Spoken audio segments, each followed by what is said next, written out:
बहुत जल्दी आप ईश्वर के समीप पहुंच जाओगे।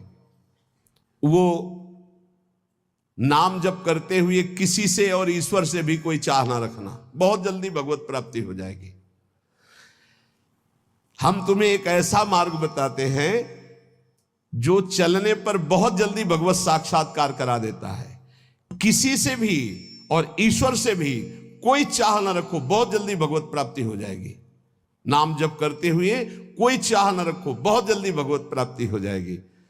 और याद रखना, जो नाम जप करता है ईश्वर से कोई चाह नहीं रखता, तो ईश्वर उसकी ऐसे चिंता करता है जैसे छोटे बच्चे की मां चिंता करती है। किस समय उसको बाल भोग देना, किस समय उसको दुग्ध पान कराना, किस समय उसे स्नान कराना, ये मां की चिंता है, ना कि बालक की।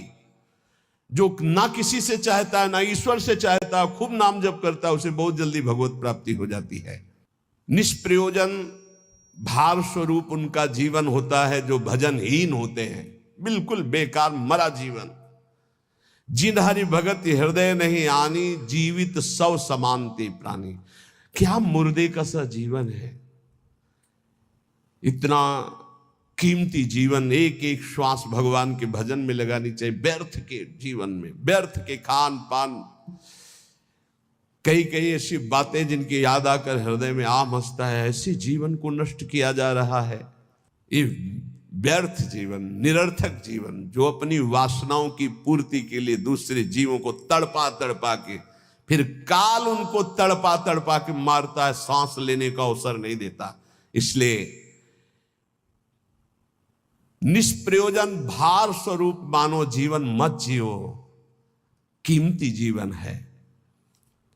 जिनका भोजन पवित्र है, उनके विचार पवित्र हैं, वही एकांत में ईश्वर अर्पण बुद्धि से अपने समय को व्यतीत करते हैं। कार्य करते हुए एकांतिक अर्थात अंदर चिंतन चल रहा है, ईश्वर अर्पण। सात्विक भोजन भूख की अपेक्षा कम खाओगे तो भजन बहुत जोर का होगा। लौकिक प्रतिष्ठा बढ़ने लगे तो भगवान से प्रार्थना करो कि आपका स्मरण न छूटने पावे, लौकिक प्रतिष्ठा में महत्व न होने पावे। जानबूझकर सुख सुविधाओं का त्याग करके जितनी कम वस्तुओं का सेवन कर सको, कम पैसे वाली वस्तुओं का, उतना ही तुम्हारा ईश्वर के प्रति प्रेम बढ़ेगा।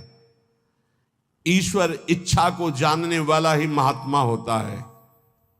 जोई जोई प्यारो करे सोई मोई भावे, मेरे प्यारे की क्या इच्छा है ये महात्मा जानता है।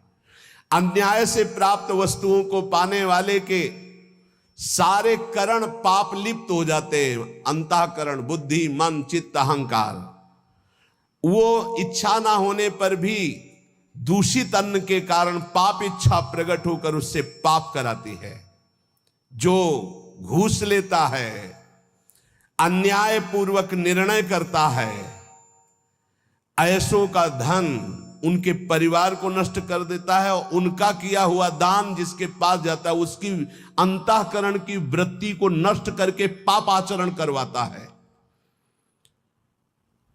इसलिए भगवत मार्ग में चलने वाले उपासकों को घूस लेने वालों से जो प्रतिग्रह दान लेना है उनसे बचे। खूब खुली बात है।